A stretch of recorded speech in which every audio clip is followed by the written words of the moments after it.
my first experience with Manfred Eicher was I was in this band called it's quite a long time ago.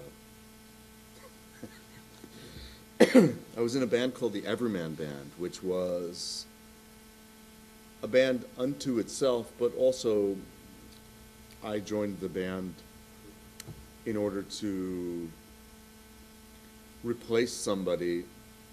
They were backing up Don Cherry on a European tour, and a big, long European tour in 1979, and out of the blue, they called me in my little,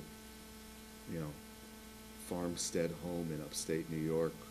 And in those days, I lived way upstate New York, outside, like 12 miles outside of Ithaca, New York. And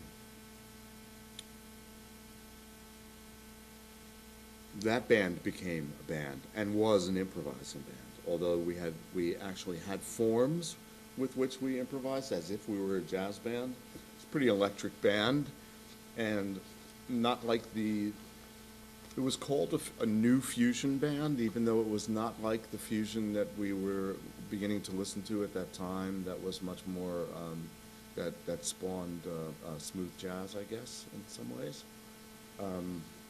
And it didn't have that heroic guitar stuff that a lot of the fusion music ended up having for a brief period of time there. It's an interesting band, and after touring with Don, we kept playing gigs, and we did a European tour on our own.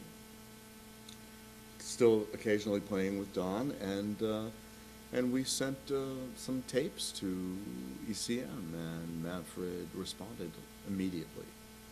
Wanted to do, and this is quite unusual. At that time, he wanted to do a record almost immediately, which meant within 6 months. Well, there's a long story in everything I say when I'm tired. I'll relate it to the first experience. The first experience of finally going into the studio with Manfred was that I was young, so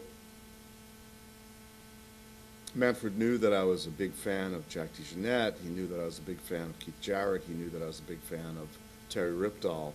And, we're standing in that studio in Norway, and I was young. I mean, I was 20 was it 25 or something? I think that's pretty young to make your first internationally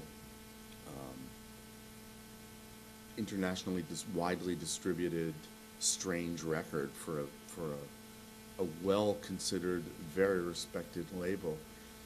So I was a bit awed, and Manfred was like, yeah. He'd come into the room and say something like, yeah, Terry was in here yesterday playing through that same amp.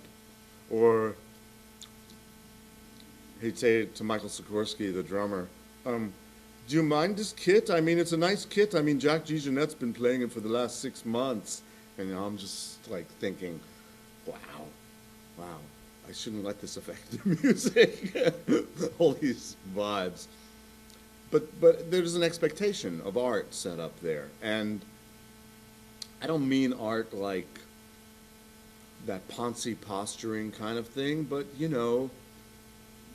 mean it. Do it like you mean it, art. And I think that expectation for consideration, some kind of like intellectual criticism of your own work, and what it means to you, and what is valuable enough to actually release, internationally. That kind of thinking had a huge effect on me. Not to mention the fact that from the very first record, the first Everyman Band record,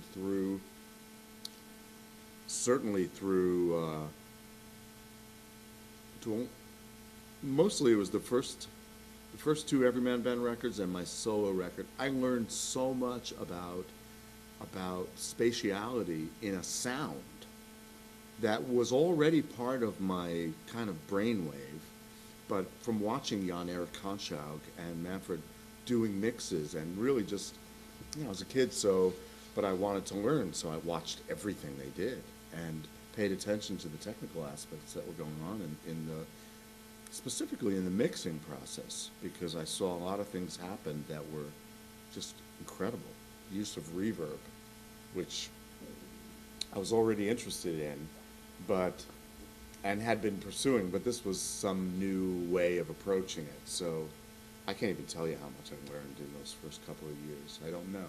And even when I wasn't on the label, had we had this conversation 5 or 6 years ago, I could always point to the tremendous effect that ECM as a label had on me before I was on the label and while I had been previously on the label. Maybe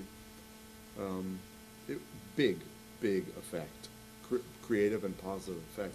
So actually being back at the label now and delivering a finished record just felt like a great validation of a very odd but long-term relationship with Eicher. You know, I've actually made an agreement with Manfred to do a live solo guitar record, which will be something quite different than anything else I've done.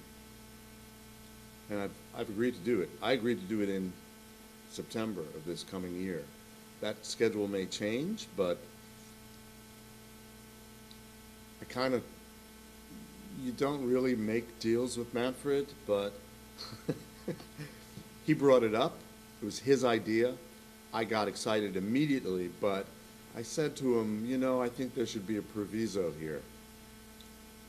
I really want to get back to the original idea that we got together on, which was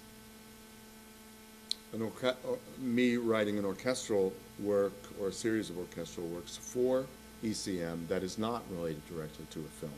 And I had been thinking about it now since 2.5 years since we didn't do it, and have, with Tim's agreement, I would like to write kind of an unusual set of pieces, but with Tim being the primary soloist. A saxophone concerto? No. I don't know what we'll call it, because there will certainly be mixed into it elements, orchestral elements, and the mixture of electronics and orchestral and full orchestra that I started with on that film score to the order. Most assuredly, and very strong ambient elements from me. Most assuredly, but I don't know that I will call it would call it a concerto for saxophone. Concerto grosso with saxophone. Okay, yeah. Maybe so.